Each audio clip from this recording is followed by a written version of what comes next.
So welcome to NFC Hacking the easy way. My name is Eddie Lee.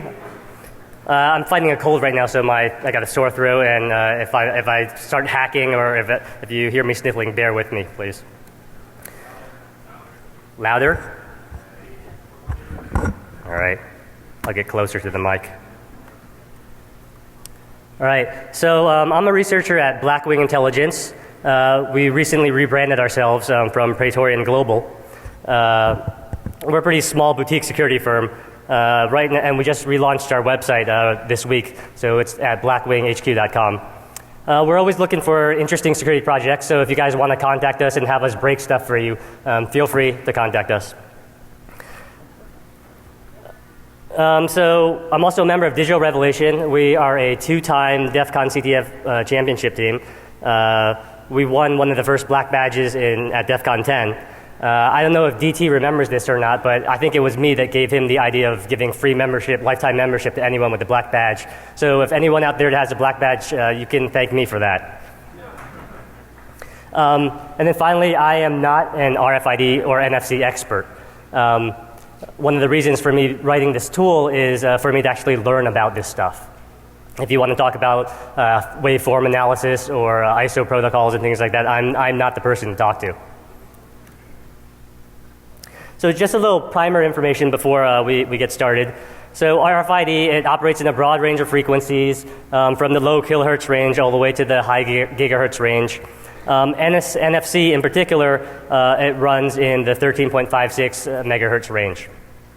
The applications that typically you find running in this spectrum are payment cards, library systems, e-passports, smart cards, things like that. Now the standard read distance range is about 3 to 10 centimeters. Of course, there's been research out there where people have been able to increase the range.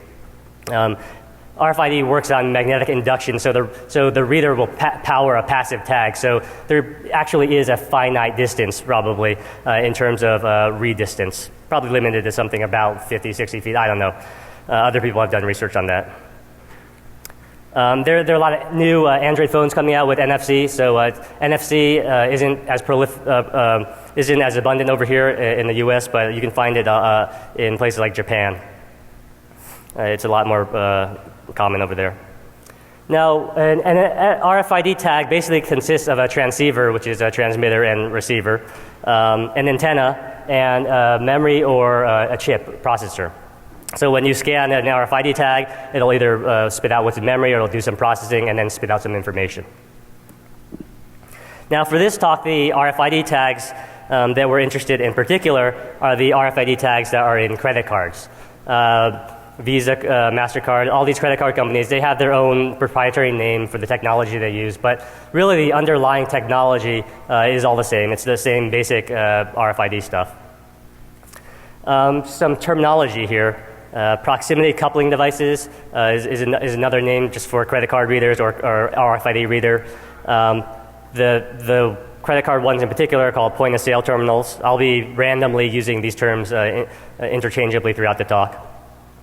Now the communication protocol that's used to communicate between a credit card and a credit card reader is called the EMV standard. This is basically MasterCard, Europay, Visa. They got together in Europe and decided they wanted to come up with a standard for smart credit cards. So this standard is used for both contact-based chip and pin credit cards and RFID-based credit cards.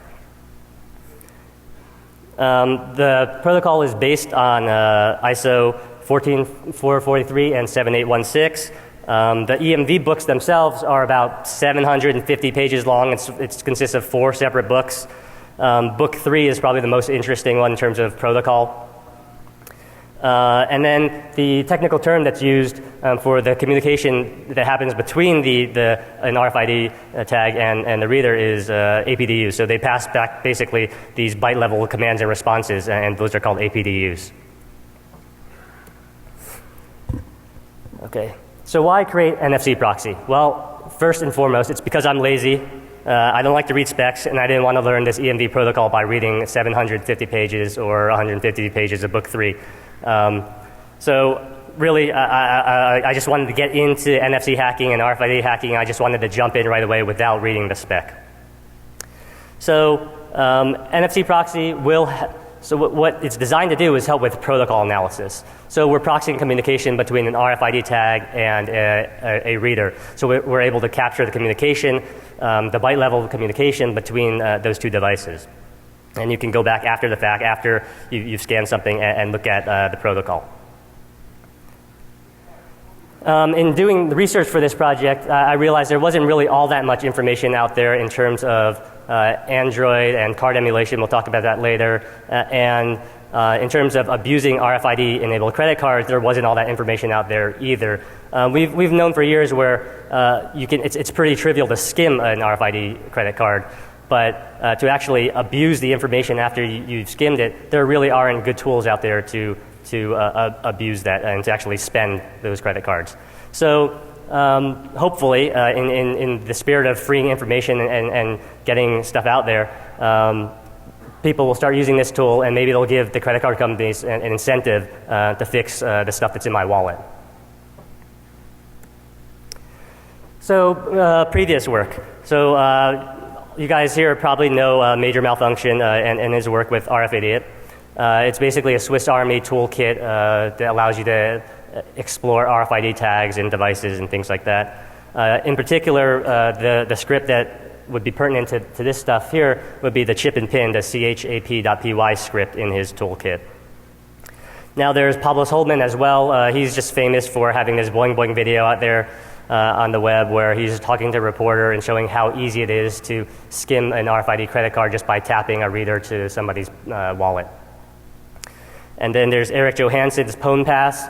This is basically the Python script that interfaces with a credit card reader and lets you read off that information through a serial port. And then Kristen Paget. Kristen Paget's done a lot of work in the RFID space. Most recently, she presented at SMUCon and showed how after skimming an RFID credit card, she took that data and encoded it to a magshred card, basically a swipeable card, and used that swipeable card in a real transaction. And then there's all these tag reading apps out there in the marketplace. They'll read random RFID tags, though there really hasn't been credit card reading apps out there until recently. I think I saw a couple months ago that in the news there was a headline where they actually had a credit card reading app in the marketplace. So I guess it's relatively new. But really that type of thing is pretty trivial to do. Now, in order to use some of the scripts and software on that previous slide, here's some of the hardware that you would need. Contactless credit card reader. Popular brands are VivoPay and Verifone. If you want to buy it retail, they start probably around 150 bucks. You can get them off eBay for about 10 to 30 bucks if you find them at the right time. There aren't actually that many on eBay. So you can get a card reader like an OmniKey. There's a good list of different credit card readers on the RFID site. Then there's Proxmark. I've never actually used the Proxmark tool, but supposedly it's pretty sophisticated and allows you to do sniffing and things like that. But it's a little bit more expensive. And then the magstripe encoder, about $200 to $300. I've never used that myself either. So what exactly is NFC proxy? Well, it's an open source tool. It's a tool that I created to basically allow people to get into NFC and RFID and just try to figure out how that stuff works. So this tool should help, hopefully, make it easy for you to start learning about the protocols and things like that happen in between an RFID tag and a reader. And that's done through protocol analysis. The hardware that's required to use NFC proxy are two NFC-capable phones. My favorite would be the Nexus S. You can get one relatively cheaply off eBay for about 70 to 90 bucks. There's the LG Optimus. If you're just for some reason against getting a used phone, you can get an LG Optimus Elite that just came out. You can get one for 130 bucks without a contract. But that phone is relatively new and there's no custom ROMs for it. So you can only use that on one side of the NFC proxy tool, and it's really not that interesting. So I wouldn't recommend that phone for if you want to use NFC proxy. The Nexus S is the one to get. And then Galaxy Nexus, Galaxy S. There's a lot of new phones that are coming out. You can go to that website to see any new phones that are available. So the software that's required, one phone can be just running stock Android, either Gingerbread, anything that supports NFC, or Ice Cream Sandwich and above. I've only tested on Gingerbread and Ice Cream Sandwich. I haven't tested Jelly Bean yet, so I don't know how that's going to respond. Should work just fine, though. And then at least one phone needs a specific build of CyanogenMod, specifically CyanogenMod 9 and the nightly build between January 20th and March 22nd of this year. All right. So you're probably wondering, why do I need such a specific version of CyanogenMod? So if you take a look at this GitHub code commit, you'll see on January 20th, Doug Yeager checked in some code to CyanogenMod. It says, added NFC reader support for 2 new tag types, ISO PCDA type A and type B. So what that did is it actually enabled the Android phone to detect a credit card reader. So out of the box, the Android SDK doesn't allow you to, provide a simple way, or even, I don't even know if it's even possible, to do card emulation mode. So you can't detect a reader. You can't pretend to be a credit card out of the box. So Doug added some custom code to the CyanogenMod to enable this card reading ability. However, on February 25th, you see there that API, so the code that he added also included a Java API. And on February 25th, that Java API was hidden. And if you wanted to write an app for it, it was much harder to kind of use that API. You could still work around it, but basically it wasn't that straightforward. And all this stuff is found in the Ice Cream Sandwich ICS branch of CyanogenMod. Then on March 22nd, Doug submitted another commit which said, enable Google Wallet secure emulation. So Google Wallet needs to detect a card reader as well, right? But the code that Doug submitted detects card readers in a different method that Google Wallet did.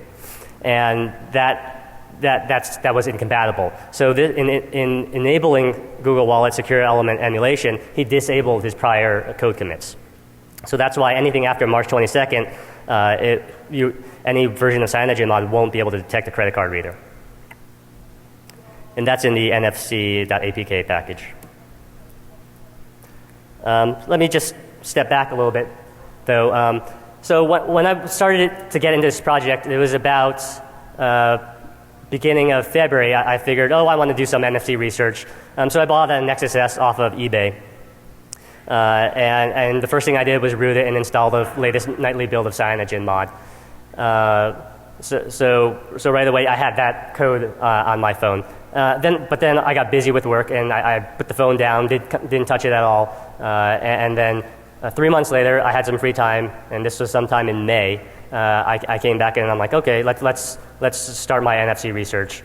So one of the first things I did was to write a quick app to see what kind of RFID tags I could detect. I held the phone up to an NFC card reader, or to a credit card reader, and it actually beeped. And then I was like, okay, I can go ahead and start creating this NFC proxy tool that I had in mind.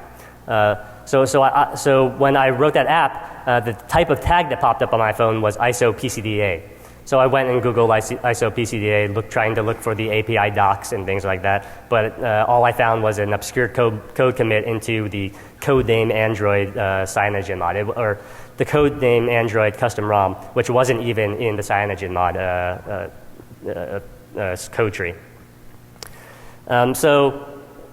So it was pretty serendipitous in that I was able to get this stuff working on my phone. And if I had installed the software anytime outside of this 1 to 2 month window, I wouldn't be here talking to you and presenting my stuff on NFC proxy. So all of my work relies on this underlying code. So all credit should go to Doug Yeager as well. So a lot of you guys that are out there that are familiar with NFC and card emulation and stuff like that, here are the actual code commits for the stuff that Doug submitted. The first one is basically the Java API frameworks.jar. The second one is in the native library. This is all the C code and stuff like that. Basically libNFC, and most of that was contributed by the company NXP.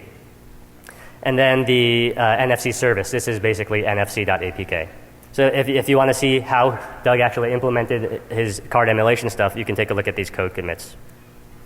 Now, if you want the latest CyanogenMod code and you're willing to build your own custom ROM, you can just revert this last commit right here, and then you can and recompile everything, and you should be able to have ISO PCDA tag support. If you're not willing to compile your own custom ROM, you can check out the goo.im site. It's basically a repository for old nightly builds of CyanogenMod. That one here is specifically for the Nexus S. All right, so here is a picture of NFC architecture, at least conceptually. I don't necessarily know if this is entirely accurate, but from my understanding, it looks something like this. So you have the host, which is basically the Android phone OS and hardware, the way that Google Wallet works is it communicates with a secure element, and the secure element it supposedly encrypts all your account information, and then the secure element communicates directly with the credit card reader, and the host never actually needs to see the credit card information. So what Doug's code does, I believe, it follows the green path here and uses the host controller interface to actually communicate directly with the NFC chip and communicate with the reader.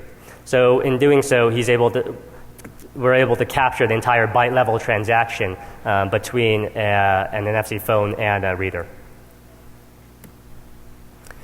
So here's just a pretty basic example of how an RFID transaction will work with a credit card. You have a credit card, communicates over RFID between the reader sends an APDU to the credit card responds, and this goes back and forth a few times.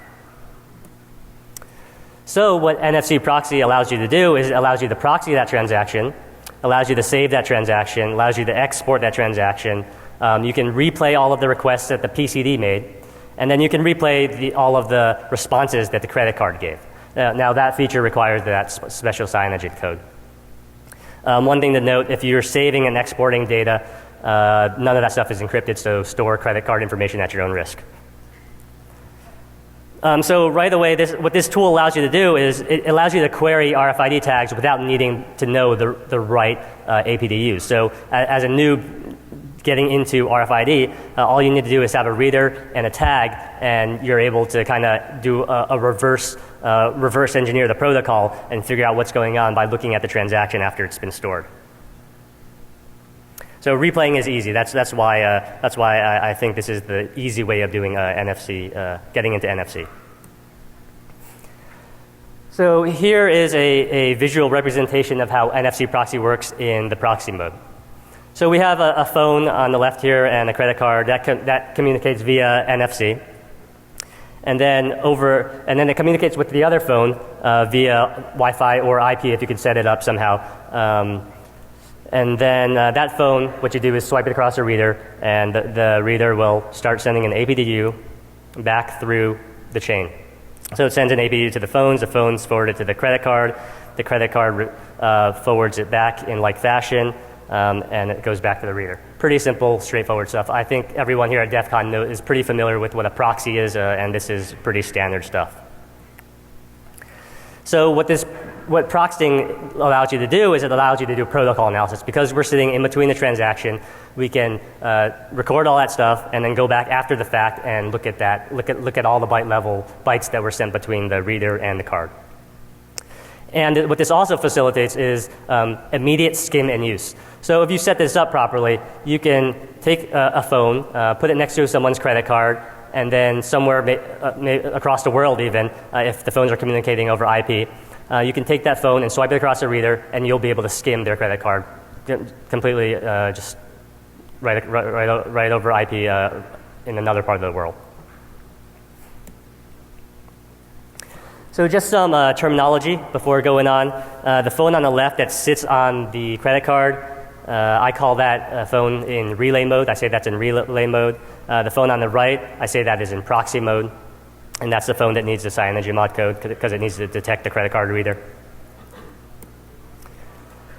All right, so startup mode. So when you start up the NFC proxy for the first time, it'll ask you which mode you want to be in. You can choose either relay mode or proxy mode.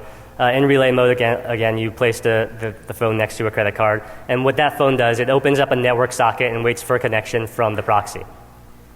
So with the proxy phone, you take that and swipe it across a reader. And what that does is it forwards all the APDUs from the reader to the relay phone.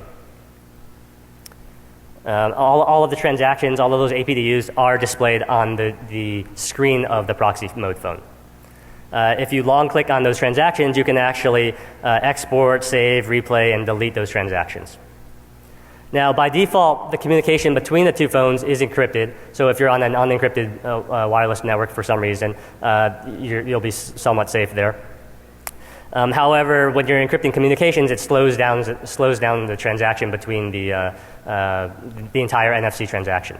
So you can disable that. I typically disable that because I run on a private encrypted Wi-Fi network. So if you disable encryption, it'll speed up the transaction, but you'll also lose authentication. So that phone that's running in relay mode, anyone can connect to it and query that credit card. So replay mode. So replay mode doesn't require that whole proxy setup.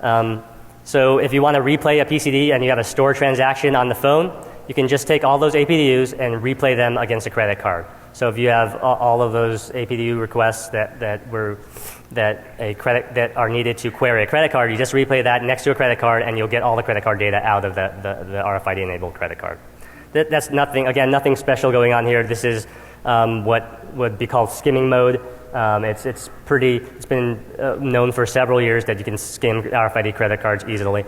Hopefully in the future I can add a special RFID or a special skimming mode that allows you to skim credit cards without needing to replay specific transactions. That's because when you actually scan different credit card types, Visa, MasterCard, Amex, Discover, they'll elicit different responses from the credit card reader.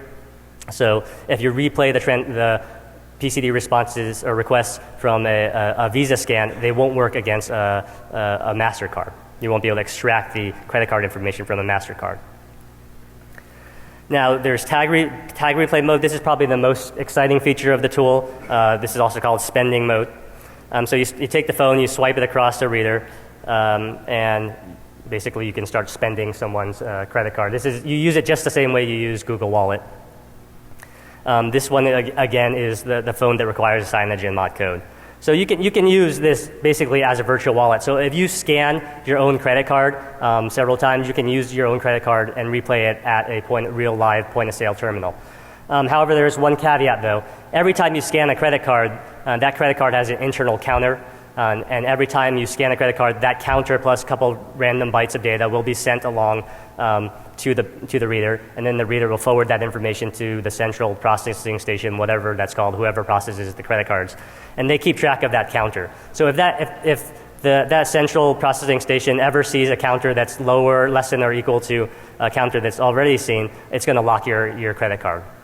So if you're skimming credit cards, you need to replay them in the order in which they were scanned.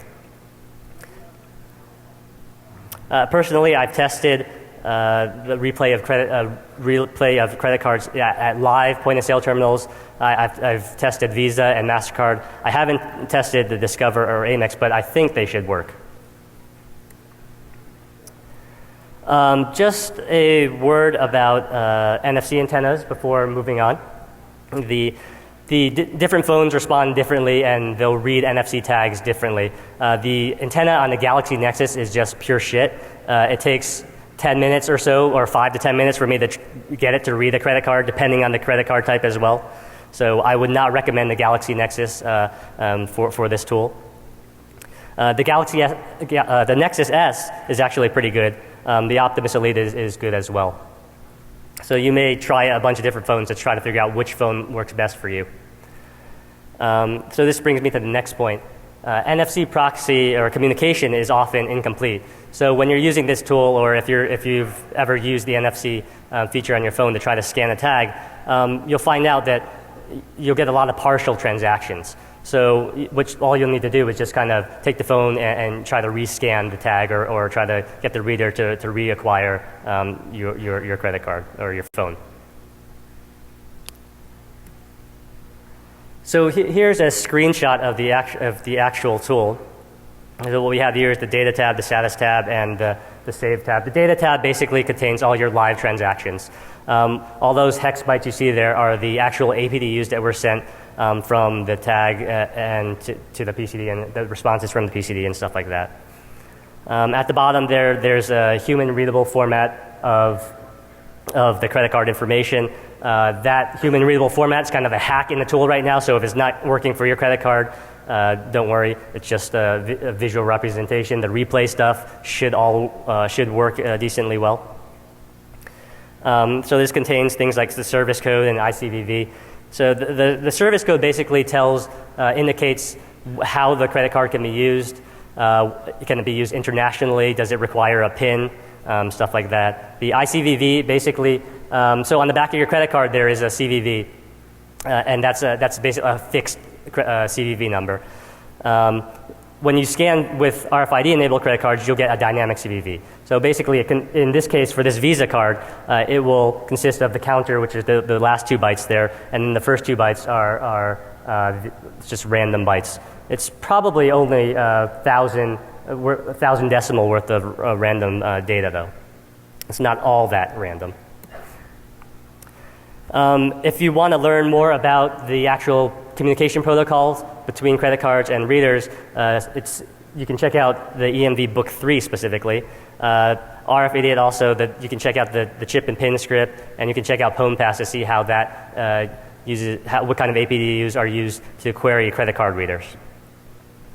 If you want to find out more information about the service code and ICVV, you can check out ISO 7813 2006, or you can check out the blog at Open Security Research. I think that's sponsored by Foundstone.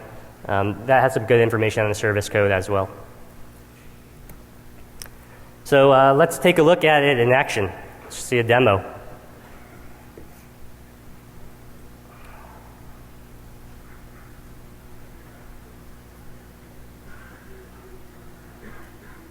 Part of this relies on Wi-Fi, so it may not work if someone's messing with my Wi-Fi, so bear with me.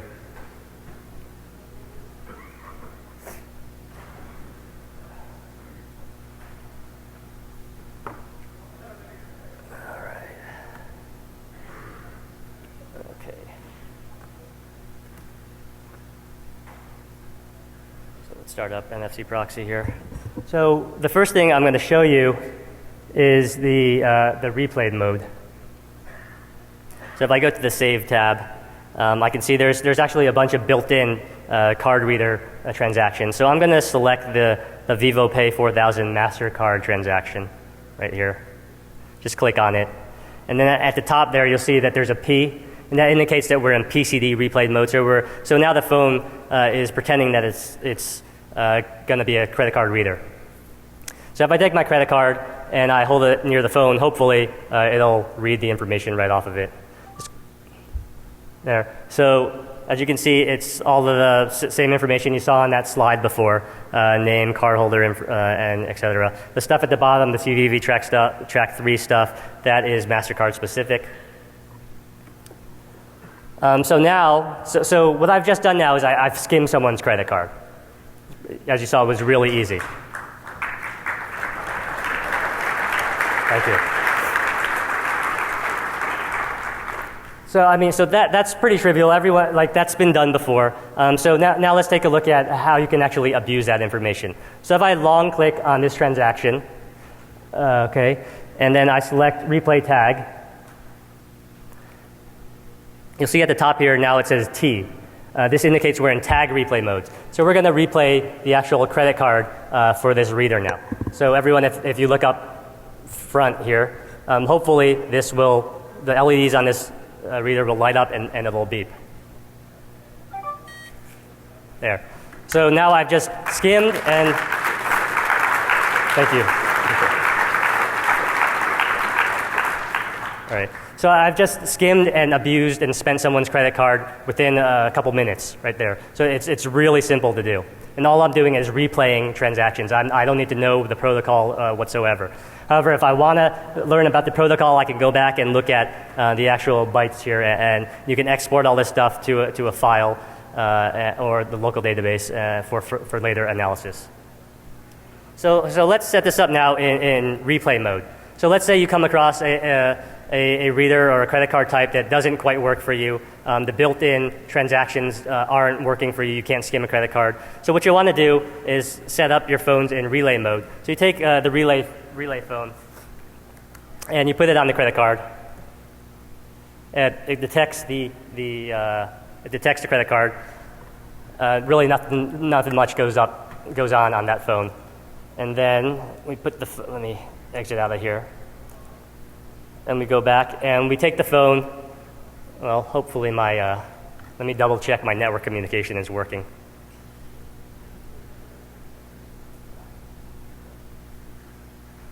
Yeah, good thing I checked. Oh, there we go.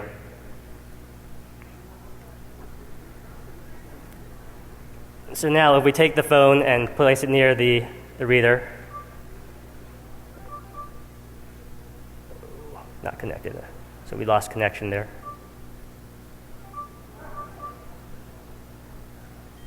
There we go. So it beeped. So if we go back to the actual data screen, we'll see that we got the transaction. So basically that transaction was proxied through Wi-Fi, and it's saved to the screen here. So all the data that's on the screen here, this is transitory. If you hit the back button, the data disappears. You need to actually explicitly save this data to a database or file in order for you to keep it around. So let me just show you some more features. Again, if you long click on the transaction, you'll see that you can delete, save, or export the files. Again, saving this stuff is not encrypted. So save credit card information at your own risk. Let's see. There's some settings that you can take a look at. So you can choose relay mode. You'll need to set the IP of the relay phone, set the port, password. So to use encryption, you need to set a password on both phones. You can keep the screen on and debug logging. So debug logging will actually log credit card numbers to the logcat feature of Android, so just be aware of that as well.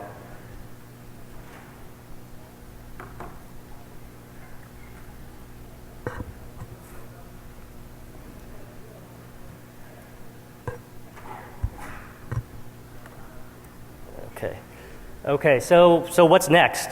Well, hopefully I can turn this into a generic framework, and this will work with other technologies, not just credit cards. Hopefully it can work with other things like Metro payment systems, like the Clipper card in the Bay Area, or access cards and other cards like RFID and technology like that.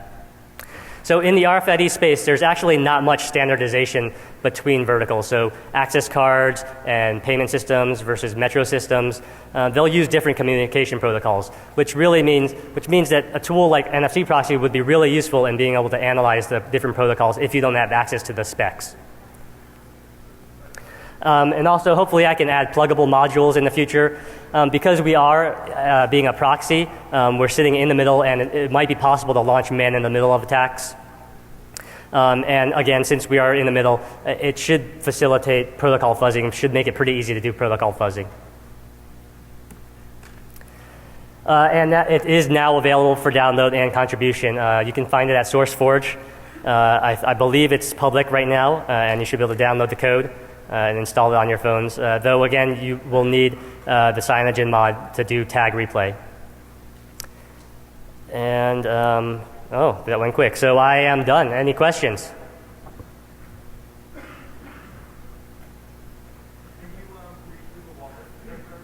No, so the question was, can I read Google Wallet credit cards?